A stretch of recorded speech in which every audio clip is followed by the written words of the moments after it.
और इजराइल फिलिस्तीन विवाद से जुड़ी हुई इस वक्त की एक और बड़ी खबर मिल रही है। सऊदी अरब ने गाजा के लोगों से जबरदस्ती विस्थापन की मांग को खारिज कर दिया है और इजराइल की जमकर आलोचना यहां पर की है। सऊदी अरब के विदेश मंत्रालय ने गाजा में इजराइल के हमले की निंदा की और गाजा पर इजराइल द्वारा किए जा रहे घोषणा को अंतर्राष्ट्रीय कानून का उल्लंघन बता दिया।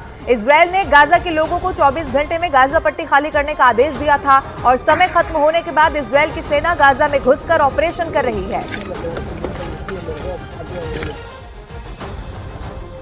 इजराइल की सेना ने हमास के एक ठिकाने को तबाह करने का दावा कर दिया। इजराइल की सेना के मुताबिक हमास के लड़ाके उस ठिकाने से इजराइल के टैंकों को निशाना बनाने की कोशिश कर रहे थे, जिसे उसके सैनिकों ने नाकाम कर दिया। और इजराइल की सेना ने हमास के उस ठिकाने को बर्बाद करने का एक वीडियो भी जारी किया, जिसमें एक घर में जोरदार विस्फोट होता नजर आया, जिसके बाद चारों तरफ धुआं फैल गया। इतना ही नहीं, इजराइल ने हमास के उस ठिकाने को तबाह करने के साथ ही हमास के दूसरे ठिकानों को मिट्टी में मिलाने की भी धमकी दे डाली। 7 अक्टूबर को हमास के इजराइल पर ताबड़तोड़ हमले के बाद इजराइल ने हमास को मिटा देने की कसम खाई। इसीलिए इजराइल की सेना ने हमास के ठिकानों को ढूंढ कर उन पर हमला करना शुरू कर दिया। लेकिन आरोप लगा कि इजराइल के इन हमलों में गाजा के आम लोग भी मारे जा रहे हैं। हालांकि इजराइल की सेना ने दावा किया कि गाजा के लोगों से उसकी कोई दुश्मनी नहीं है, इसलिए उसने इंसानियत के नाते उत्तरी गाजा के लोगों को वहां से निकलने की चेतावनी भी दी, ताकि हमास से जंग में गाजा के मासूम लोगों पर आंच ना आए। इजराइल की सेना ने साफ किया कि उसकी लड़ाई चरमपंथी संगठन हमास के खूंखार लड़ाकों से है, न कि गाजा के आम लोगों से।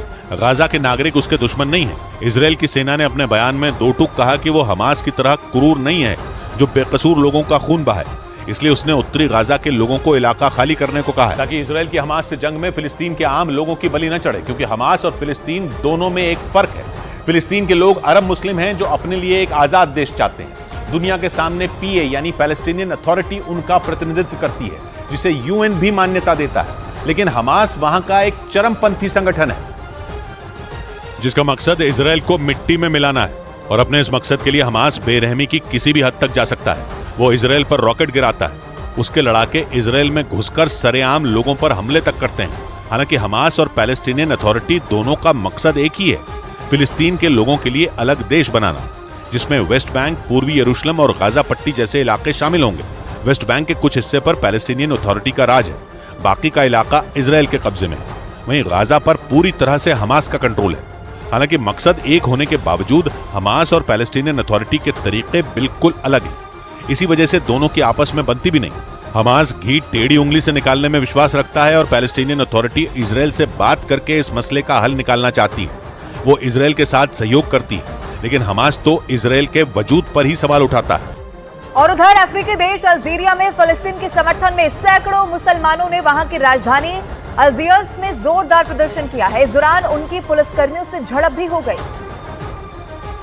जिसके बाद पुलिस ने उन पर सख्ती बरती, मगर इससे तो माहौल और ज्यादा बिगड़ गया। प्रदर्शनकारी शांत होने की बजाय भड़क गए और वो पुलिस वालों से भिड़ गए, जिसके बाद पुलिस ने कई प्रदर्शनकारियों को हिरासत में लिया, जबकि कुछ को तो गिरफ्तार भी कर लिया गया। लेकिन इसके बावजूद अल्जीरिया में सड़कों पर उतरे सैकड़ों मुस्लिमों ने काफी देर तक फिलिस्तीन के समर्थन में प्रदर्शन किया। प्रदर्शनकारियों ने गाजा में इजराइल के हमलों की निंदा की। और उधर खबर यह भी है कि इजराइल ने लेबनान में हिजबुल्लाह के ठिकानों पर भीषण बमबारी कर दी है, जिसके बाद हिजबुल्लाह के टॉप नेता ने भी अपने लड़ाकों को इजराइल के खिलाफ तैयारी तेज करने का आदेश दे दिया। यानी अब फिलिस्तीन और इजराइल की जंग और ज्यादा भीषण होने वाली है। खबर के मुताबिक इजराइल की सेना ने हिजबुल्लाह के ठिकानों को निशाना बनाते हुए लेबनान में भी हमले शुरू कर दिए, जबकि पहले ही गाजा में इजराइल की फौज कहर बरपा रही है। हमास के लड़ाकों को चुन चुन कर मारा जा रहा है, ताकि हमास का वजूद ही मिटा दिया जाए। लेबनान इजराइल की बॉर्डर पर आसमान में धुएं का ऐसा गुबार उठता दिखाई दिया, जिसको देखकर ऐसा लगा मानो वहां किसी ने आग लगा दी हो। बताया गया कि इजराइल की सेना ने अब न सिर्फ हमास बल्कि लेबनान के चरमपंथी संगठन हिजबुल्लाह के खात्मे की भी कसम खाई है। रूस के राष्ट्रपति पुतिन ने भी नेतन्याहू को जमीन के रास्ते हमला न करने की सलाह दी। पुतिन ने आशंका जताई कि अगर नेतन्याहू की सेना ने जमीन के रास्ते गाजा में घुसने की कोशिश की तो वहां भयंकर तबाही मच जाएगी और इतनी लाशें बिछेंगी कि गिनना मुश्किल हो जाएगा। ऐसा इसलिए क्योंकि गाजा घनी आबादी वाला इलाका है। अनुमान है कि गाजा के उस छोटे से इलाके में लाखों लोग रहते हैं। ऐसे में अगर इजराइल की सेना वहां घुसी तो हमास के लड़ाकों के अलावा कई मासूम लोगों की जान भी जाएगी। और पुतिन का मानना है कि ऐसे लोगों की तादाद काफी ज्यादा होगी जो जंग की वजह से बेमौत मारे जाएंगे। Уж точно никогда не учитывали коренных интересов палестинского народа.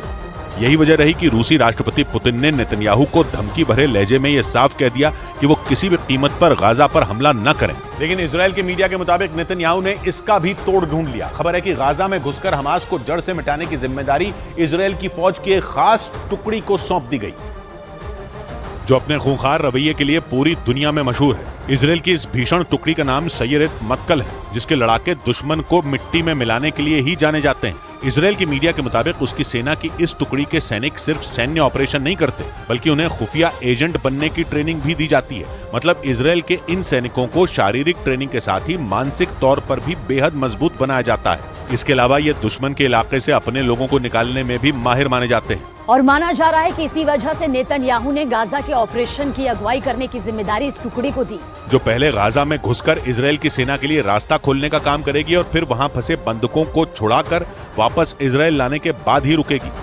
मुसीबत तब और बढ़ गई जब ईरान ने भी उसे खुली धमकी दे दी। इजराइल के मीडिया के मुताबिक ईरान ने चेतावनी दी कि अगर गाजा पट्टी पर बमबारी नहीं रुकी तो लेबनान का चरमपंथी संगठन हिजबुल्लाह भी इजराइल के खिलाफ जंग का बिगुल बजा देगा। और अगर ऐसा हुआ तो इजराइल को एक नहीं बल्कि 2 मोर्चों पर जंग लड़नी पड़ सकती है। इस जंग में हिजबुल्लाह हमास के साथ खड़ा है और दावा किया जा रहा है कि वो भी रह रहकर लेबनान से इजराइल पर रॉकेट दाग रहा है। हालांकि ईरान का दावा है कि हिजबुल्लाह खुलकर जंग में नहीं उतरा है, लेकिन इजराइल की मीडिया के मुताबिक ईरान ने ये चेतावनी दी कि अगर गाजा पट्टी पर बमबारी नहीं रुकती तो हिजबुल्लाह भी इजराइल के खिलाफ जंग शुरू कर देगा। जबकि इजराइल हमास का नामो निशान मिटाने के लिए गाजा पट्टी पर मिसाइलों की बारिश कर रहा है। और एक रोज पहले ही उसने वहां आसमान से पर्चे गिराकर लोगों को बंकरों में जाने की चेतावनी दी, जिससे अंदाजा लगाया जा रहा है कि इजराइल हमास का सर्वनाश करने के लिए गाजा पट्टी पर सबसे बड़े हमले की तैयारी में। माना जा रहा है कि इसी वजह से ईरान उसे हिजबुल्लाह का डर दिखाकर गाजा पट्टी पर बमबारी से रोकने की कोशिश कर रहा है। और उधर हमास के हमले के बाद इजराइल गाजा में ताबड़तोड़ हमले कर रहा है। दूसरी ओर इजराइल ने अपने नागरिकों से जॉर्डन, मिस्र की गैर आवश्यक यात्रा करने से बचने की सलाह दे दी है। ये सबसे बड़ी खबर है। इजराइल की अपने नागरिकों से ये अपील है, जॉर्डन, मिस्र की यात्रा अगर जरूरी ना हो तो ना की जाए। गैर आवश्यक यात्रा करने से बचने को यहाँ पर कह दिया गया है।